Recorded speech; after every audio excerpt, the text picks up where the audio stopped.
이유를 아십니까?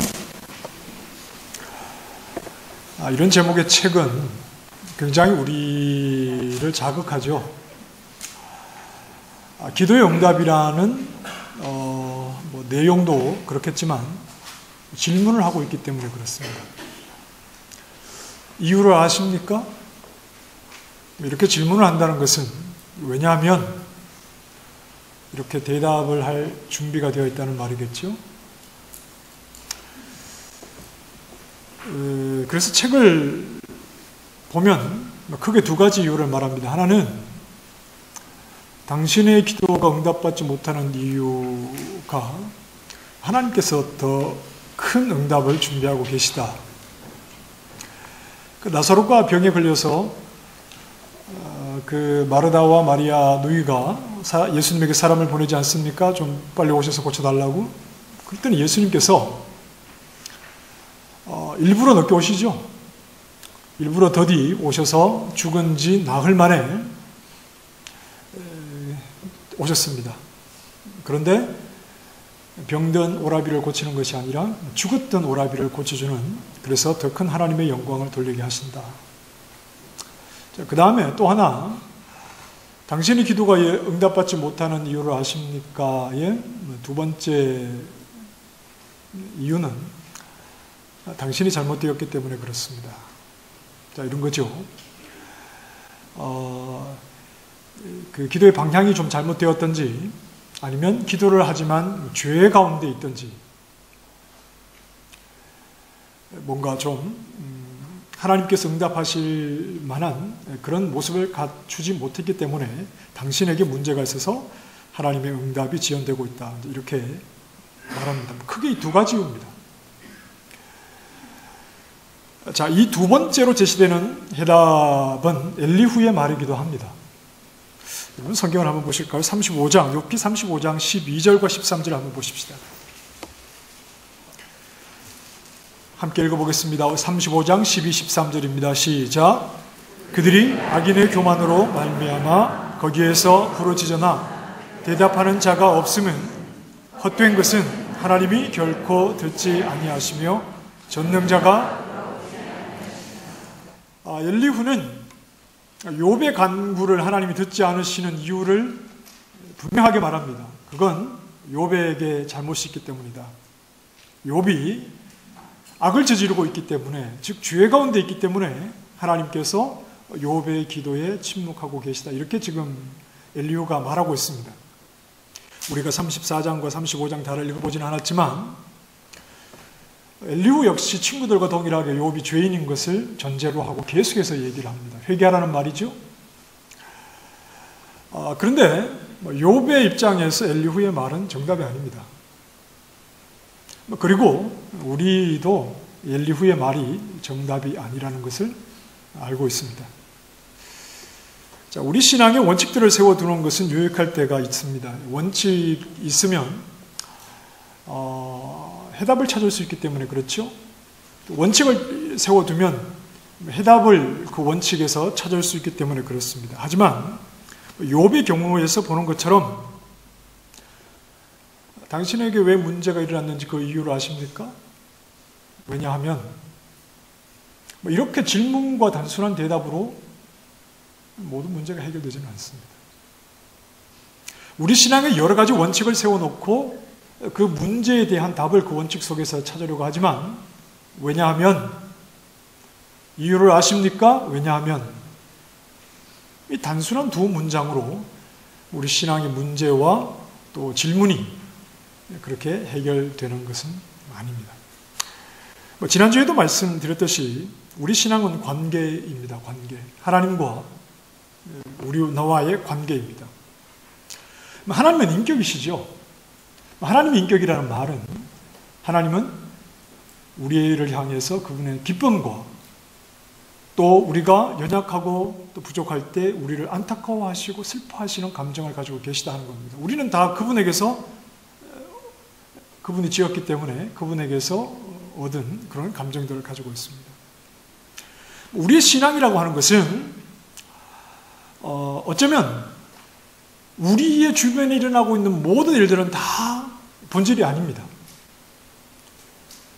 어쩌면 우리가 기도하고 있는 그런 내용들은 어쩌면 다 본질이 아닐 수 있습니다.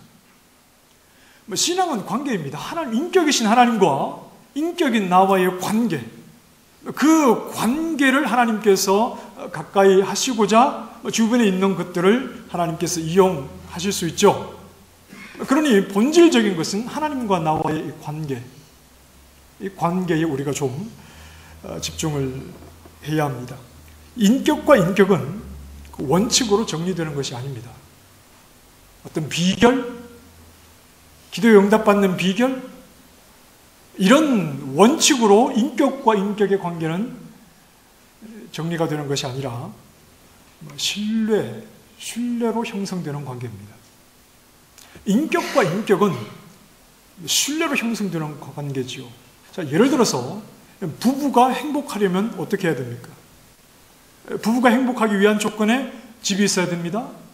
경제적으로 안정되어야 됩니다. 자녀가 있어야 됩니다. 좋습니다. 그럼 이러한 조건들이 갖추어지면 모든 부부는 행복합니까? 아닙니다. 부부라는 인격과 인격의 관계는 조건이나 어떤 원칙이나 이런 것으로 만족하는 관계가 아닙니다. 마찬가지로 하나님과 나와의 관계가 신앙이라면 어떤 조건이 갖추어진다고 거기에서 만족이 있는 것이 아니죠. 신앙의 본질적인 부분은 그런 외형적인 조건 때문에 우리에게 주어지고 어떤 원칙 속에 우리가 들어가면 신앙의 본질적인 하나님과의 본질적인 관계의 만족을 누리느냐? 그것이 아니라는 말이죠. 오히려 역설적으로 반대로 부부간의 인격적인 관계가 신뢰와 사랑의 관계 속에 있으면 여러 가지 조건이 힘들어도 그들은 행복할 수 있습니다. 마찬가지로 하나님과 우리의 관계도 인격과 인격의 관계, 이 깊은 부분에 하나님 앞에 바르게 서 있을 때는 우리의 외적인 조건에 관계없이 우리는 신앙의 기쁨을 누릴 수 있는 것이죠. 원칙으로 관계를 다 정리할 수 있는 것이 아니라 신뢰하고 의지하는 관계가 있기 때문에 원칙으로는 설명이 되지 않아도 안심할 수 있는 겁니다. 신뢰하고 사랑하는, 의지하는 관계가 있기 때문에 어떤 원칙들로 설명되지 않아도 안심할 수 있는 것이죠. 당신의 기도가 왜 응답받지 못하는지 그 이유를 아십니까? 그래서 몇 가지 원칙만 따르면 모든 기도에 응답하시는 그 응답을 경험하게 되는 것 아닙니다. 그렇게 되어서도 안 됩니다. 왜냐하면 하나님과 나와의 인격적인 관계는 그렇게 원칙 속에서 원칙을 지킨다고 답이 주어지는 것은 아닐 수 있기 때문에 그렇습니다. 우리에게 기도란 하나님과 나 사이에 인격의 밀도가 가장 짙어지는 시간입니다. 무슨 말인지 이해가 되시나요? 기도는 하나님과, 기도라는 게 뭡니까? 하나님이라는 어떤 단순한 어떤 존재나 어떤 이름이 아니라 하나님이라는 인격으로, 그 품속으로 들어가는 것 아닙니까? 그리고 그분 앞에 설 때 내 인격, 하나님 앞에 나아가는 내 인격이 어떠하든지 내 문제만 그냥 쭉 나열해서 그것만 올려드리면 되는 겁니까? 그게 아니지 않습니까? 기도는 하나님이라는 인격과 나라는 인격의 그 밀도가 가장 높아지는 시간이 기도의 시간이죠. 어떤 용건이 있고 또 그 문제 해결이 아니라 하나님과 나와의 만남입니다. 어떤 문제 때문에 하나님 앞에 나아가지만 그러나 하나님 앞에 가까이 나아가면 하나님과 나와의 만남, 이것이 바로 기도지요. 그래서 우리는 기도할 때 모든 인격이 다 반응합니다. 우리의 모든 인격이 다 반응하죠. 울기도 하고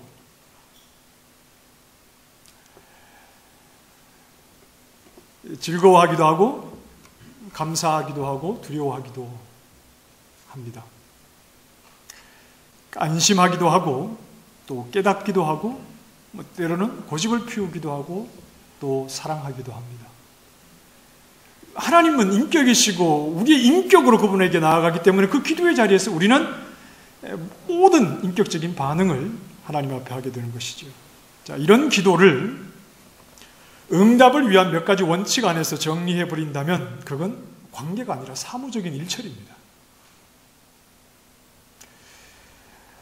좀 이렇게 표현하면 어떨까요? 기도는 좀 남성적이기보다는 여성적입니다. 이게 기도가 다 그렇다는 것이 아니라 오늘 욥기와 관련해서 지금 욥의 기도가 하나님께 응답되지 않는다고 정죄하는 엘리후의 좀 입장을 좀 우리가 생각할 때 기도는 남성적이기보다는 여성적입니다. 좀 표현이 좀 낯선 표현일 수도 있겠는데 폴 튜니에라고 하는 그 심리학자가 있습니다. 크리스찬인데 자기 말로는 본인의 말로는 이제 칼빈주의자라고 얘기를 하는데 이 폴 튜니에가 남자와 여자의 차이점을 하나의 작은 사건을 가지고 설명을 이렇게 했습니다. 자, 폴 튜니에가 좀 유명한 의사였기 때문에 이제 강연을 많이 다니는데 강연을 하러 가게 되면 자신은 온통 강연의 내용에 집중을 하고 그 강연을 듣기 위해 모인 청중들에게 얼마나 설득력 있게 메시지를 잘 전할 수 있을 것인가에만 몰입을 하고 있다고 합니다. 그런데 자기 안에는 무엇에 몰두하느냐 하면 자기의 양복을 손질하는 데 몰두를 하고 있다는 거예요. 자기는 강의의 내용, 어떻게 하면 청중을 감동시킬 수 있고 또 그들이 동의를 끌어낼 수 있는 그런 강력한 메시지를 전할까에만 집중을 하는데 아내는 그런 것에는 아무 관심이 없고 자기가 입고 있는 양복을 손질하는 데만 몰두를 한다는 거죠.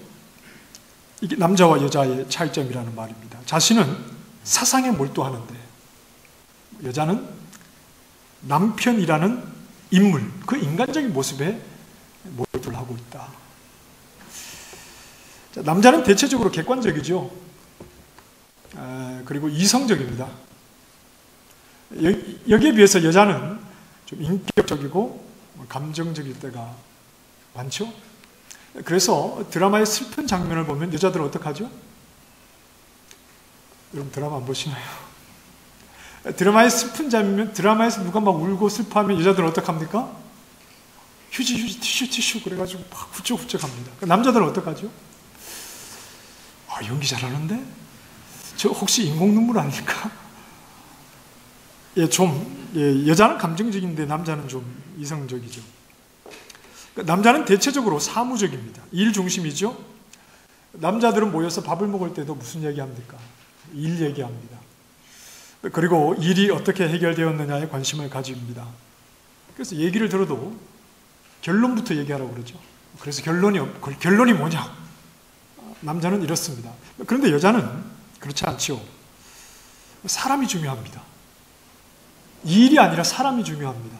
그래서 어떤 일에 대해서 설명할 때 일 중심이 아니라 사람 중심으로 설명을 하고 그 일을 겪으면서 자기가 어떤 감정을 가졌는지가 중요한 겁니다. 자기가 어떻게 생각하는지가 중요하고 또 그 얘기를 듣는 여자들도 그가 말하는 그 사람이 가졌던 그런 감정과 생각을 공유하는 게 여자입니다. 그래서 전화를 한 2시간씩 하죠. 여자분들은. 그리고 전화를 어떻게 끊죠? 중요한 얘기는 만나서 하자 그러죠. 여자입니다.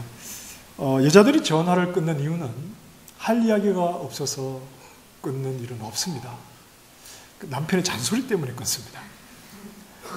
남자들은 할 말이 없어서 전화를 끊습니다. 이게 남자와 여자의 좀 차이점이죠. 제가 기도가 남성적이기보다는 여성적이라고 표현한 것은 우리 기도가 일 처리가 아니기 때문에 그렇습니다. 우리의 기도는 관계이기 때문에 그렇죠. 그 인격에 관심 가지는 어떤 여성성처럼 우리의 기도가 하나님 앞에 객관적으로 문제를 해결해 달라고 하나님께 요청하는 것이 아니라 그 문제를 들고 나아가는 내 인격과 또 나와 관계해 주시는 하나님이라는 그 인격의 관계에서 인격에 집중하는 부분이 중요하기 때문에 기도를 여성적이다 이렇게 표현을 했습니다. 하나님은 우리의 일보다 그 일을 겪고 있는 우리 자신에게 관심을 가지시고 우리 또한 하나님이 가진 능력이 탐이 나서 하나님을 부르는 것이 아니라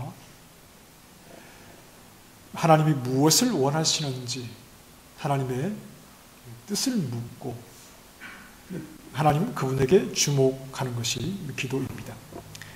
자, 어머니나 아버지라는 호칭은 객관적인 호칭인데 엄마나 아빠는 인격적인 호칭이라고 말합니다.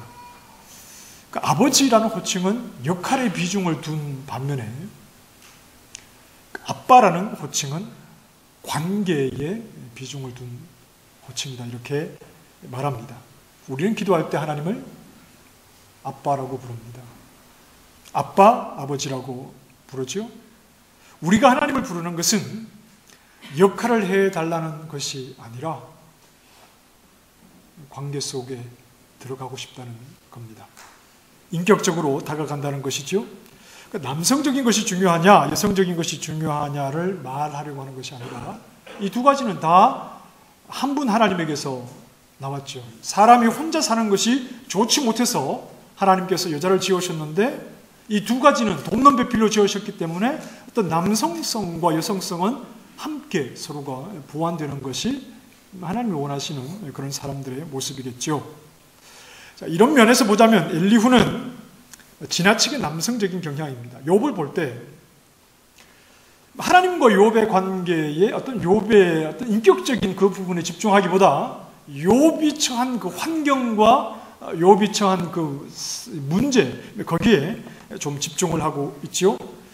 욥은 지금 하나님 앞에서 설명할 수 없는 매우 힘든 경험을 하고 있습니다. 매우 힘든 경험을 하고 있습니다. 그 어려움 속에 있는 욥의 마음의 엘리후는 또 새 친구들도 마찬가지죠. 그 욥의 마음에 다가가지 못하고 욥이 당한 문제를 해결하는 데만 그들의 관심을 보이고 있습니다. 자, 엘리후가 욥을 보면서 답답해하는 부분, 넘어가지 못하는 부분은 여기입니다. 어디냐 하면 34장 5절과 6절. 엘리후가 하는 말이죠. 34장 5절 6절 시작. 욥이 말하기를 내가 의로우나 하나님이 내 의를 부인하셔. 내가 정당함에도 거짓말쟁이라 하였고 나는 허물이 없으나 화살로 상처를 입었노라 하니. 자, 욥의 말이 나는 의로운데 왜 하나님이 이러시냐? 내 책임이 아니라 이건 하나님이 뭔가 좀 잘못하시는 것 아니냐? 엘리후는 이렇게 받아들이는 거죠. 이렇게 받아들여서 사람보다 크신 하나님을 네가 잘못했다고 그런 가능성을 제기하는 것 자체가 네가 틀렸다. 네가 죄를 지어서 벌을 받고 있는데 벌을 받으면서도 회개할 생각을 하지 않고 자꾸 하나님 탓을 하는 것을 보니 자꾸 죄의 죄를 네가 더 짓고 있구나. 자, 이렇게 나는 의로운데 왜 하나님이 나에게 고난을 주셨는가, 이런 생각을 버리지 못하는 것에 욥에게 문제가 있다는 것이죠. 엘리후는 원칙으로 욥을 대하는 겁니다. 하나님은 사람보다 크신 분이고 그분이 하시는 모든 일에 불의가 없는데 그분의 은혜를 경험하지 못하고 네가 어려움 속에 있다는 것은 네가 의롭지 못하고 죄 가운데 있기 때문에, 이 원칙을 벗어났기 때문에 네가 지금 이렇다는 사실을 왜 모르느냐, 이런 말을 엘리후가 합니다. 자, 그 다음에 35장 6절에서 8절까지 읽어보십시다. 시작. 그대가 범죄한들 하나님께 무슨 영향이 있겠으며 그대의 악행이 가득한들 하나님께 무슨 상관이 있겠으며 그대가 의로운들 하나님께 무엇을 드리겠으며 그가 그대의 손에서 무엇을 받으시겠느냐. 그대의 악은 그대와 같은 사람에게나 있는 것이요 그대의 공의는 어떤 인생에게도 있느니라. 이 말의 뜻은 이런 겁니다. 욥이 끊임없이 자신의 의로움을 주장했죠. 그런데 엘리후가 하는 말은 욥 당신이 다른 사람들과 차이가 있다면 의로운 부분에 차이가 있는 것이 아니라 악한 부분에 차이가 있는 것이다. 당신이 가진 의로움은 웬만한 사람들이면 다 가지고 있는 수준이고 당신은 악함의 차이가 있는데 그래서 당신이 지금 이렇게 하나님으로부터 벌을 받아 고통 속에 있는 것 아니냐, 이렇게 엘리후가 욥을 평가합니다. 엘리후는 욥에게 원칙을 벗어났다고 계속해서 경고를 주고 있는 겁니다. 이 말은 네가 다시 원칙 속으로 돌아오면 모든 것이 회복될 것이라고 말하면서 지금 고통 속에 있는 이 욥의 어떤 인격도, 어떤 감정도 엘리후나 또 욥의 친구들로부터 계속해서 무시를 당하고 있는 상황입니다. 우리가 욥기를 읽으면서 부딪히는 부분이 뭐죠? 우리가 욥기를 대하면서 좀 내려놔야 되는 부분이 뭡니까? 우리가 믿음 생활을 하다 보면 어느새 우리도 여러 가지 원칙들로 믿음 생활을 하고 있습니다. 그 원칙들은 인과론에 좀 준한 원칙이죠. 그래서 열심히 기도한 사람은 뭔가 다르다는 겁니다. 부지런히 하나님을 섬기면 뭔가 하나님이 특별한 복을 주신다는 거죠. 이 다 인과론에서 나온 원칙들이 자꾸 생깁니다. 왜냐하면 그런 사람들이 간증을 하기 때문에 그렇죠. 그런 사람들이 전혀 없는 것은 아니기 때문에 그렇습니다. 열심히 기도했더니 기도하지 않은 사람보다 더 나은 결과가 있고, 열심히 어려워도 하나님 앞에 헌금하고 봉사했더니 하나님께서 물질적으로 채워주시고, 이런 경우가 없는 것은 아닙니다. 그런데 그러한 모습들은 굉장히 논리적이죠. 인과로는 논리적 아닙니까? 이렇게 했더니 이런 결과가 있다는 것은 많은 사람들에게 설득력이 있어서 하나님을 믿으면서도 이 인과론에서 나온 그런 어떤 여러 가지 원칙들 속에 우리 신앙을 집어넣어 놓고 이 원칙을 벗어나느냐 벗어나지 않느냐를 가지고 뭐 성공이냐 실패냐를 말하려고 합니다. 그런데 원칙을 벗어나지도 않았는데 어려움이 있으면 왜 이런가 하고 우리는 그냥 의문부호만 남기죠. 그러나 우리가 욥기를 대하면서 하나님과 우리의 인격적인 관계는 원칙 속에 다 들어있지는 않다. 어떤 사람에게 일어난 그 원칙이 나에게도 그대로 적용되지는 않더라. 때로는 원칙으로 설명할 수 없는 자리로 하나님이 우리를 이끄시기도 하더라. 욥이 그렇지 않습니까? 하나님은 우리를 원칙으로 설명할 수 없는 자리로 데리고 가실 때가 있습니다. 그래서 신앙의 끝은 더 많은 원칙을 세우는 데 있지 않고 우리를 부르신 하나님을 신뢰하는 데 있습니다. 이게 신앙의 끝입니다. 우리 신앙의 방향은 더 많은 원칙들을 세우는 데 있는 것이 아니라 원칙으로 때로는 설명할 수 없는 길로 우리를 이끄시는 하나님을 더욱 신뢰하는 것이 우리 신앙의 방향이요. 그것이 우리 신앙의 끝이지요. 설명할 수 없어도 말입니다.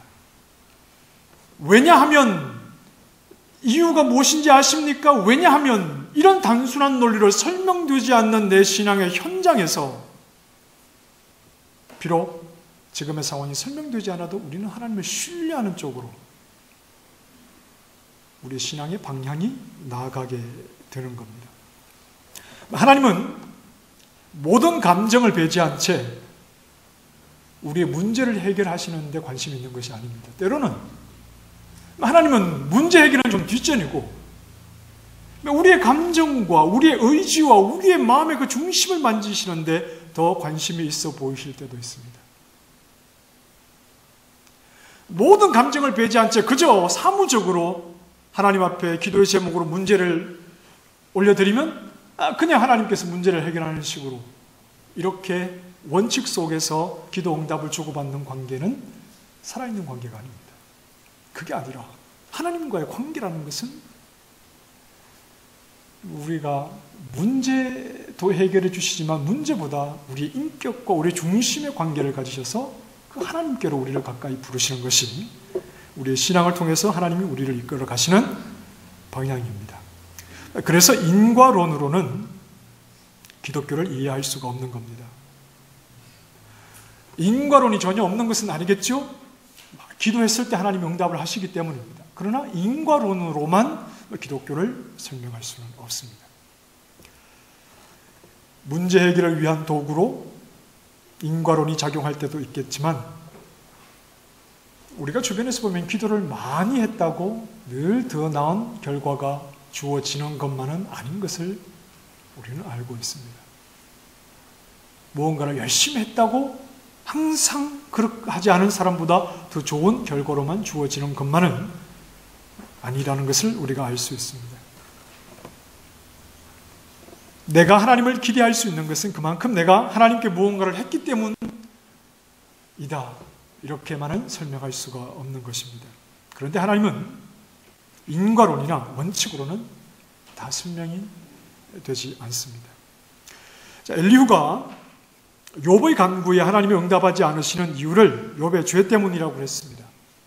그런데 원칙이죠? 원칙입니다. 이 원칙이 통할 때도 있습니다. 욥의 기도에 하나님께서 응답하지 않으시는 이유는 네가 죄 가운데 있기 때문입니다. 이게 지금 엘리후의 논리입니다. 원칙에서 나오는 말이죠. 자, 그런데 여러분 성경을 한 줄 보실까요? 사무엘상 8장으로 한번 가보십시다. 사무엘상 8장에는 조금 다르게 말씀하시는 부분이 있죠. 8장 6절부터 7절까지 같이 읽어보십시다. 시작. 우리에게 왕을 주어 우리를 다스리게 하라 했을 때에 사무엘이 그것을 기뻐하지 아니하여 여호와께 기도하며 여호와께서 사무엘에게 이르시되 백성이 네게 한 말을 다 들으라. 이는 그들이 너를 버림이 아니고 나를 버려 자기들의 왕이 되지. 이스라엘의 백성들이 이제 왕을 달라고 사무엘에게 요구하죠. 왕을 세워달라고 요청할 때 이스라엘의 왕은 누구십니까? 하나님이시죠. 하나님이 이스라엘의 왕이십니다. 그러나 왕을 달라고 요청할 때 사무엘이 이렇게 말합니다. 너희가 왕을 구한 일 곧 여호와의 목전에서 범한 죄악이 큼을 너희에게 밝히 알게 하시리라. 왕을 달라고 한 건 죄입니까? 죄가 아닙니까? 죄입니다. 죄가 큰 죄입니다. 하나님이 왕이신데 왕 되신 하나님을 버리겠다는 거죠. 그런데 하나님께서 왕을 세워달라는 그들의 요구에 사무엘에게 어떻게 하라고 말씀하시죠? 그들의 요구를 들어주라고 말씀하십니다. 죄 가운데 있는 자들의 요구를 하나님은 듣지 않으십니다. 그 기도가 죄를 향한 기도일 때 하나님은 그 기도를 듣지 않으시죠? 이건 원칙입니다. 그렇죠? 원칙입니다. 엘리후가 욥에게 제시하는 원칙입니다. 그런데 왜 하나님은 이 원칙을 깨뜨리시죠? 왕이신 하나님을 버리고 인간 왕을 세워달라는 이 큰 죄에 하나님은 단칼에 거절하셔야 되는데 왜 하나님은 그들의 기도를 들어주시는 거죠? 왜 그렇습니까? 하나님이 여러분들 잘 걸렸다 그래서 확 벌을 주시려고 그러시는 건가요? 하나님은 이스라엘 백성들에게 벌을 내리셔서 그들이 고통 속에 있을 때 하나님은 안타까워하시고 마음 아파하시는 분입니다. 그런데 하나님께서 왜 허락해 주시는 겁니까? 하나님은 원칙만을 붙들고 계시는 것이 아니라 자기 백성에게 마음을 두시는 겁니다. 백성의 한계와 그들의 믿음의 수준과 그들의 연약함을 보시고 원칙으로 모든 것을 해결하시지 않고 그들의 연약함과 백성의 수준을 보시고 하나님이 기다려주시는 겁니다. 그들이 믿음의 사람답지 못한 안타까운 모습을 가지고 있을 때 하나님은 그들을 원칙으로만 다 재단해 버리시지 않고 그 자리에 내려가 주시고 그들을 기다려 주시고 그들을 참아 주시고 그 연약함 속에 하나님께서 함께 해주시는 겁니다. 왜냐하면 하나님은 원칙이 아니라 인격이시니까요. 연약하지만 인격인 그 백성들에게 하나님은 원칙으로 모든 것을 해결하시는 것이 아니라 그 연약함을 끌어안으시는 인격으로 그들을 대하시기 때문에 그렇습니다. 하나님께서 우리의 기도에 응답해 주신 것은 우리의 믿음이 좋았기 때문에 그런 것만은 아닙니다. 저도 지난 시간 하나님께서 기도에 응답해 주신 것들을 이렇게 보면 그때 제 믿음이 탁월하고 대단해서 하나님이 제 기도에 응답해 주신 것만은 아니었습니다. 하나님이 기도 응답을 통해서 제 어리석음을 깨닫게 하실 때가 있습니다. 지금 생각하면 그런 기도를 하지 않는 게 옳았는데 그런데 그 기도에 응답해 주시는 것을 통해서 제가 얼마나 그릇이 모자랐는가 하는 것을 경험하게 하시기도 하는 겁니다. 하나님이 우리의 인생을 이끌어 가실 때 그저 원칙 속에서 우리를 집어넣어 놓으시고 그 원칙 속에만 있으면 하나님이 착착착 기도 응답을 해주신다고 생각하십니까? 그럼 하나님이 인격을 가지실 필요가 없으시겠죠. 원칙 속에 저기 이신론자들이 이야기하는 것처럼 무슬림들이 믿는 알라처럼 어떤 원칙 속에 이 세상을 집어넣으시면 됩니다. 그러나 하나님은 그렇지 않으십니다. 하나님은 인격이시고 인격이신 자기 백성, 인격인 자기 백성들의 연약함과 부족함이 드러날 때 하나님 기다려주시고 연약함 속에서도 그들과 함께 하시면서 그들을 이끌어 가시는 분입니다. 그것이 우리에게 복음으로 나타났죠. 복음은 인과론과 원칙에서 나오는 것이 아닙니다. 우리가 아직 죄인 되었을 때에 자기 아들을 내어주십니다. 이것은 인과론으로는 절대 불가능한 일입니다. 인과론은 그 원칙을 적용하면 우리가 죄인 되었을 때 우리를 죽이셔야 합니다. 다 죽이셔야 합니다. 죄인은 죽어야 하니까요. 하나님을 거역하고 불순종하고 교만한 죄인은 죽이시는 것이 인과론이죠. 그렇다면 이 인과론으로 설명할 수 없는 복음은 자기 아들을 내어주시는 것은 어디에서 나온 겁니까? 사랑입니다. 사랑은 인격입니다. 원칙으로 말하겠다는 것이 아니라 관계입니다. 하나님이 우리를 관계로, 인격으로, 사랑으로 대하고 계시다는 거죠. 우리를 사랑하신다는 것은 원칙으로는 따질 수 없는 자리에 우리를 두셨다는 말입니다. 원칙으로 이루어낼 수 있는 그 이상에 두셨다는 말이고, 그래서 원칙으로 설명되지 않아도 흔들릴 필요가 없다는 말입니다. 우리를 사랑하고 계시다는 것은, 우리를 관계 안에 인격과 인격으로 우리를 관계하고 계시다는 것은 원칙으로는 그 자리에 이럴 수도 없고, 또는 원칙으로는 설명되지 않아도 흔들릴 필요가 없다는 말이죠. 그것을 뛰어넘어 우리를 사랑으로, 우리를 인격으로 대하고 계시기 때문입니다. 이런 하나님과의 관계를 기도 응답을 받는 비결 몇 가지 이런 식으로 매도해서는 안 됩니다. 기도가 응답이 되지 않아도 우리는 하나님과의 그 깊은, 그 응축된 인격의 농도가 가장 깊은 그 시간을 우리는 기도의 자리에서 경험하게 되며 내가 하나님의 사랑 안에 있음을 확인하게 되므로 원칙으로 설명되지 않는 상황에서도 우리는 흔들리지 않기 때문에 그렇습니다. 우리를 향한 하나님의 사랑에는 변질이 없습니다. 그러니 하나님의 사랑 안에 있는 것보다 더 안전한 것은 없습니다. 모든 것을 주고 하나님의 사랑을 얻는 것이 진정 우리가 안전 가운데 거하는 것이죠. 지금 설명할 수 없어 답답하십니까? 원칙으로 해결이 되지 않아 좀 힘드십니까?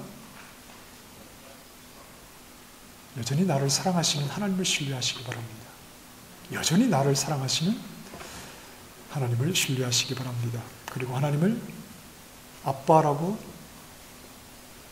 부르시기 바랍니다. 하나님을 아빠라고 부르십시오. 그 호칭 안에 나를 기다려주시고 나의 연약함을 보시며 함께 안타까워하시는 하나님, 그러나 선하신 그 뜻 안으로 나를 이끌어 가시는 그분의 성실한 열심을